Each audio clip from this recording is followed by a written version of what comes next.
क्या खेसारी की पत्नी चंदा देवी खत्म करना चाहती है कादर अडवाणी से अपने पुराने विवाद? क्या खेसारी की पत्नी चंदा देवी कादर अडवाणी से दुश्मनी करने की सोच रही हैं? क्या चंदा देवी को ये बात समझ में आ गई है कि कादर अडवाणी से विवाद करना खेसारी के लाइफ पूरी तरह से बर्बाद हो रही है? वैसे तो इसकी पूरी सच बताएंगे, लेकिन उससे पहले वीडियो को लाइक और शेयर करना बिल्कुल भी ना भूले।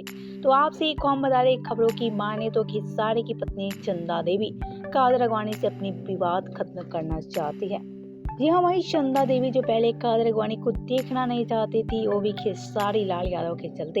लेकिन आज खेसारी और कादर अडवाणी के रिश्ते के बारे में बताने की जरूरत किसी को नहीं है।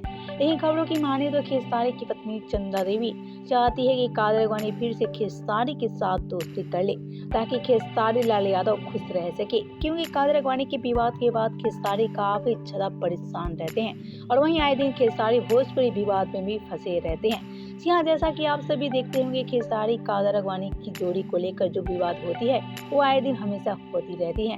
और वहीं खेसारी लाल यादव भोजपुरी विवाद में पूरी तरह से फंसे रहते हैं। लेकिन कादर अडवाणी की सारी बदलती हुलिया को देखते हुए खेसारी की पत्नी चंदा देवी चाहती है कि कादर अडवाणी से दोस्ती कर ले, ताकि कादर अडवाणी भी अच्छे से खेसारी के साथ काम